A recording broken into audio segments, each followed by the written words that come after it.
Good evening there, everybody. What is happening? Hopefully, y'all are having a wonderful day today. So, when it comes down to it, I thought, of course, that I would talk about this video and this subject that I found to be very particularly interesting. And this is going to be a video and the subject overall recently about the Claressa Shields and Gervonta Davis situation.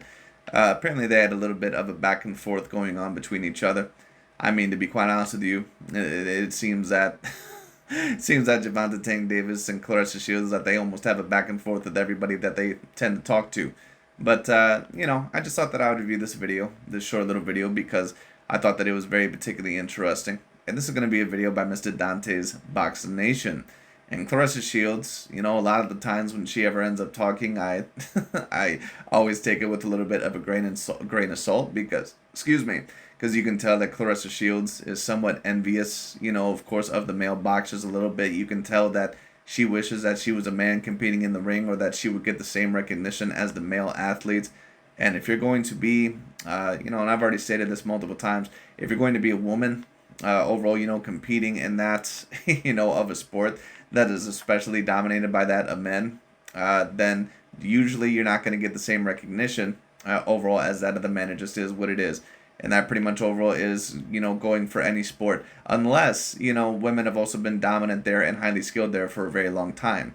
Like that of, the ATP circuit, that's of tennis, with Serena Williams, Maria Sharapova, Naomi Osaka, some of the other guys like that, or some of the other gals like that, excuse me, Simona Halep, whoever else you want to talk about, the UFC, which has done a very good job in my view of creating a great amount of talent, with women fighters and marketing them very well, and maybe some other areas, volleyball, softball, who the hell knows, to be honest. I'm not really watching a lot of that anyway. But boxing is just not really one of those sports. But anyways, just to get back to the point here. Claressa Shields, in my view, a lot of the time she does do a little bit too much talking. Especially you can tell that she's very envious of a lot of the men and tries to demean overall a lot of them. And of course, we've all heard the call outs of what she's done to Sean Porter and Keith Thurman. But what I will state is this, is that in this video, I thought that she was a little bit more correct than what she was wrong. Because to be fair about Mr. Gervonta Davis, I also think that he talks a little bit too much as well. And the reason why I state that is because I don't mind someone being boastful. I don't mind someone even being quote unquote cocky, if you want to call it that way, or, kind of being a little bit braggadocious about their accomplishments. But someone has to really, someone has to really tell Gervonta Davis and slap him in the face with a little bit of reality and be like, listen, dude, at the end of the day, you're turning 30 years old this year. You're turning 30. And then on top of that, you're going to be almost 30-0 overall within that of your fight record. You're not 25 or 26 or 24 like what a Jerron Boots Ennis is, someone that has pretty much their whole entire career ahead of them by probably about 10 years. You're at 30 years old when it comes down to it. And at the end of the day, if we just want to compare like other fighters, like Canelo Alvarez, for example, Canelo in his most recent fight against Jaime Munguia, that probably was a bigger win overall than any of the wins that Gervonta Davis has ever gotten in his career. Than any of the wins that Gervonta Davis has probably ever gotten in his career, or at least very comparable. And I would consider Jaime Munguia only an A-minus level fighter for Canelo Alvarez. But at the end of the day, Gervonta Davis just does way too much talking. He just does way too much Twitter typing and all this other stuff for really, almost really not accomplishing anything in his career. And when I say not accomplishing anything in his career, I'm talking about for the standards of debatably being a top 10 pound per pound fighter. And that's why I never really understood this point of Gervonta Davis being clearly top 5 pound per pound. Because if you have a legitimate list and something overall to where you rank it, off of consistency, and of course everyone's pound per pound list is going to be different. But it's like if you actually rank it off of something, logical and objective and with consistency, I really have no idea how you have Gervonta Davis within your top 5 pound per pound. To be quite honest with you, it's really hard for me to rank him within my top 10 pound per pound. And certain people have stated to me, well, like there was this one comment I believe the other day where they said, well, my pound per pound fighters, are my top 10 favorite fighters, not really the fighters that I think are the best, right? Well, you can label that if you want to. You can put a pound per pound list out there that is your favorite fighters, but then just don't expect me to take that list overall that seriously. It is what it is. I can go off of overall, who my favorite basketball players are of all time. but that doesn't mean that some of those guys should be ranked within the top 10 of all time. Like, one of my favorite basketball players to watch during his prime was Derrick Rose. Does that mean that Derrick Rose should be a top 10 NBA player of all time? Of course not. So, once again, we have to rank things logically and objectively. I understand overall, of course, people ranking a pound for pound list the way that they do. But, to be fair, the standards are going to be held different for Dante in my view, because Dante always loves to bitch, moan, and complain about how other pound for pound lists are, and then he'll create his own pound for pound list. That makes no fucking sense, and that also holds none of the same standards. But we'll talk about that as this goes along. But Claressa Shields, she's going to go in on Gervonta Davis. I just thought that it was interesting. But let's get into it. I want to keep talking shit. I'm finna clean you up real quick. Tank. I am so happy that you think I look like a French bulldog and you consider me ugly. Because you beat up bitch you consider cute. I'm glad I'm ugly to you, Nick, go win some belts. Nick. You steady up on here tweeting. Is you that f***ing lonely? Go and find you some friends. Oh, and I want to ask you a question. Anyways, what I'll talk about in that first part is this. I have to agree a little bit with Claressa Shields on that point. Basically stating overall that Gervonta Davis needs to go win some belts. Like, people will call this dude a three-weight division champion. In my view, he's not really a three-weight division champion. Now, he's now a legitimate two-weight division champion because I believe that he was upgraded to one of the official champions ever since Devin Haney relinquished his titles. But at the end of the day, the fact remains is that Gervonta Davis, like, people like to call him a three-weight division champion. Well, is he really a legitimate three-weight division champion? Because when he went up to 140, like, no offense, but Mario Barrios was not really the strongest guy there. Like, he was not really overall this pure A-grade level fighter. He's just not. He's a decently talented guy, but he's not ever going to be an A-grade level fighter. Anyone who knows boxing knows that about Mario Barrios already. And then he fights, Hector Garcia, makes him move up a weight class. And to be honest, I don't really have a problem with that. To me, that's not the reason why Hector Garcia lost the fight. But Hector Garcia is not no damn A-grade level fighter. And the guys that Gervonta Davis is fighting, they're not A-grade level fighters, besides maybe Ryan Garcia, maybe Leo Santa Cruz at one point in time. But it's like, at the end of the day, Gervonta, if he is ever going to be considered the number one pound for pound fighter, he's going to have to start getting in the ring with some of these guys, man. Like, even his next opponent, Frank Martin, I think that it's a very good fight, but it's like, is Frank Martin really a fight overall that's going to move you up any higher on the pound for pound list? I mean, Frank Martin is a decent, he's a decent fighter, decent cat, but it's like, dude, at the end of the day, it's like, is Frank Martin really a guy that is definitively A-grade? I'd give him the level of A-. I'll give him that at least. But at the end of the day, it's like the fights that Gervonta's eventually going to have to take is Shakur Stevenson, Devin Haney, he's probably going to have to take, some of those other guys, possibly Vasily Lomachenko, Teofimo Lopez, some of those other guys. It's like, no offense against Gervonta Davis, but it's like, dude, you need to start getting in the ring with real, actual opponents. And certain people, have commented on my channel in the past saying that, well, Canelo Alvarez is avoiding David Benavidez, and you should probably talk about that. And I kind of have talked about that, but Canelo Alvarez, like, one thing you'll at least state about him is that the man has fought like a dozen A-grade level names throughout his career. You can state whatever you want, but it's like, once again, Canelo Alvarez has made sure overall, once again, that, he's fought the likes of Gennady Golovkin, Lara, Danny Jacobs, Charlo, overall, the guys like that, Trout, Cotto. He's fought all those guys. It's like, who the hell has Gervonta Davis really ever fought? And that's why I cannot have him within my top 5 pound for pound. I thought women was supposed to suck dick. Why is you on Ryan so hard? Oh, Ryan test just came back that he wasn't dirty. He ain't even tested the B sample yet.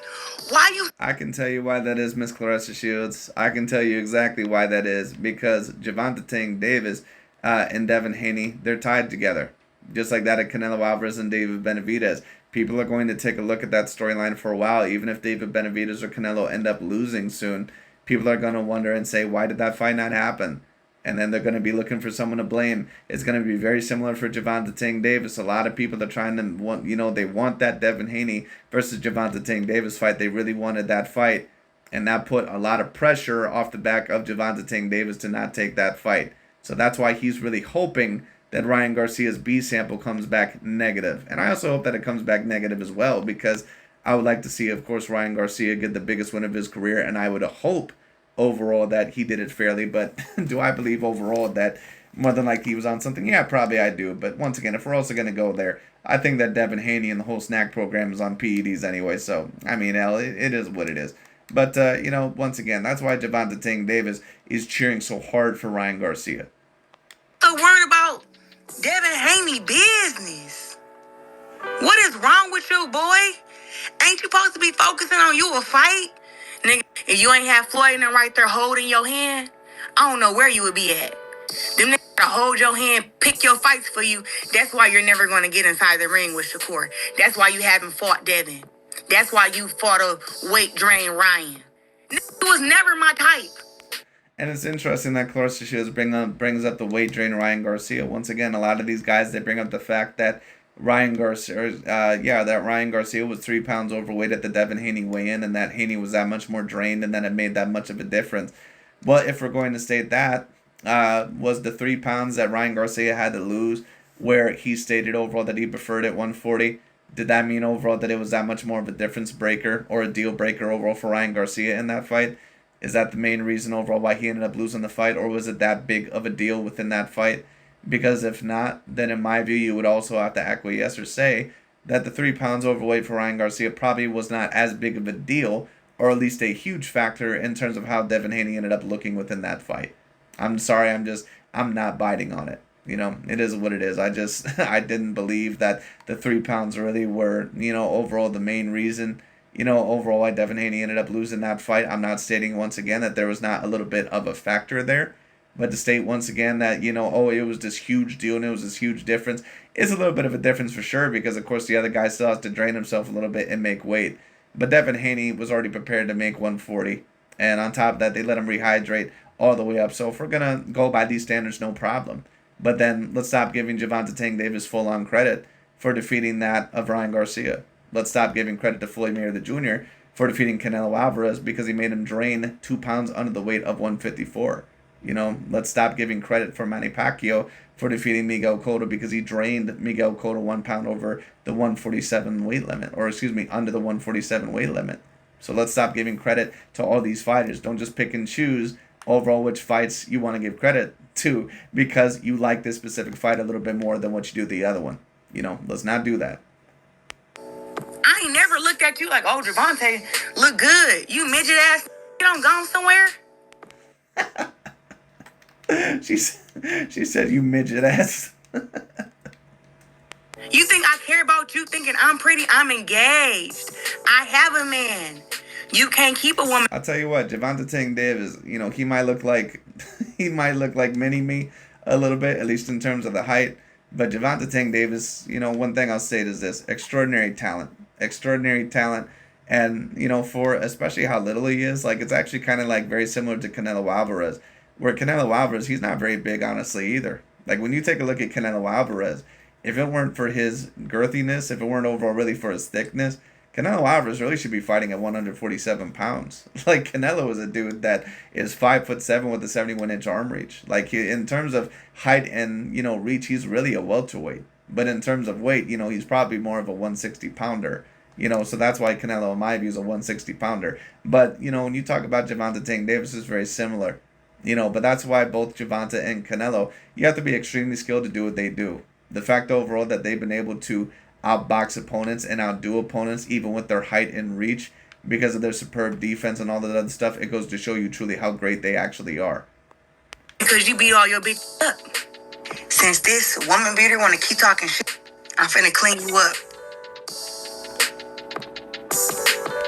But anyways, that pretty much is about it for this video. I just thought that was very particularly interesting.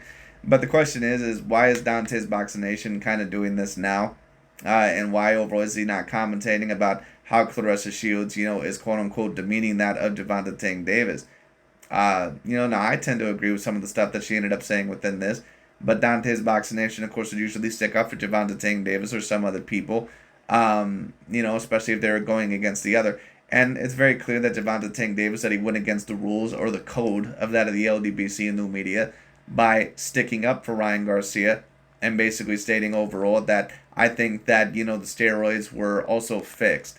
Because Dante's main goal at the end of the day is to make sure that there's as many top 10 American black fighters as possible on his pound for pound list. And he has to try to do that by demeaning other fighters like Canelo Alvarez and Tyson Fury and Usyk and Inoue, but then at the same time, never really giving that much of criticism to fighters like Devin Haney, Gervonta Davis, and other stuff like that. So that's what Dante really has to try to do. While on the other side of the coin, Boxing Ego, who's a major PBC fan, and of course a major Gervonta Davis fan, he has to now really hope that Ryan Garcia's B sample comes back negative because it'll be good for him because he's a major Gervonta Davis fan if Devin Haney got beat somewhat fairly in a Ryan Garcia fight. So they both actually have very similar motivations, but it's just a little bit different in terms of, their complete motivations or what they think about certain situations. Their motivations pretty much are exactly the same, but they just do it a little bit in different ways. So it is what it is. But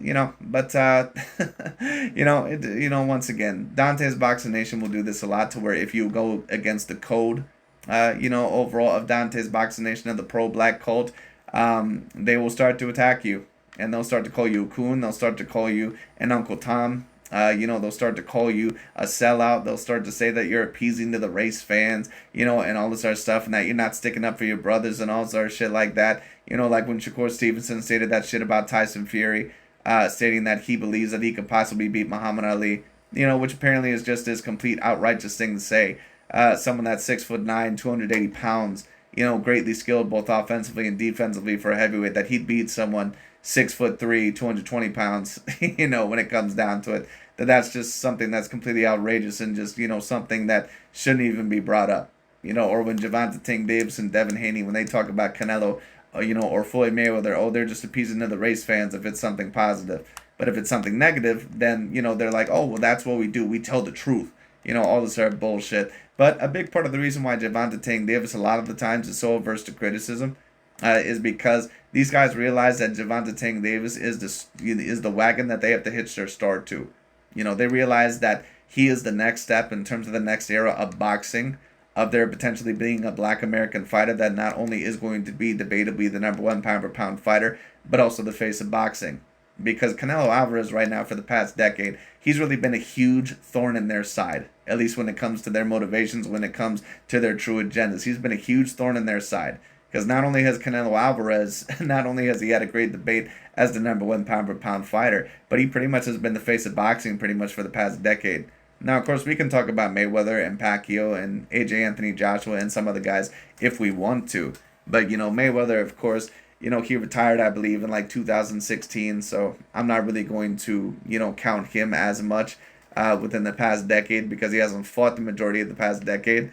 Manny Pacquiao, of course, he was great, but I wouldn't state that he was quite as the face of boxing within the past decade as what Canelo Alvarez was. And at the end of the day, once again, they have to use Gervonta Davis a little bit so they can finally knock Canelo Alvarez off that mountaintop. So they can finally get him out of there. Because, once again, Canelo is a huge thorn in their side. That's why, overall, they attack him constantly, no matter what. And, they never keep the same standards for other fighters like Gervonta Davis because they need Canelo Alvarez's ass out of there. That's why they just want Canelo Alvarez to face whoever, overall, just for him to lose because they can't stand his ass. And don't get me wrong, I'm not stating that Canelo Alvarez should not fight guys like David Benavidez and some other guys like that. But that's why when it came to Canelo fighting Bivol, someone that was about 2 weight classes bigger, they said that if Canelo truly is a great fighter, he'll rematch Dimitri Bivol. Even though Bivol is a decent amount bigger than Canelo Alvarez, overall. And, if Canelo's so good and if he's going to fight a cruiserweight, fight Alexander Usyk. Once again, they need those guys like Inoue, Lomachenko, Canelo, Usyk, Fury. They need them knocked off their pedestal. All right? So once again, all these guys they're pretty much just politicians. That's all they are. But anyways, I thought that this video was very particularly interesting. Overall, I just thought that it was an interesting watch. But that pretty much is about it for today. Thank you guys so much for watching. I'll talk to y'all later, and we'll see where this goes.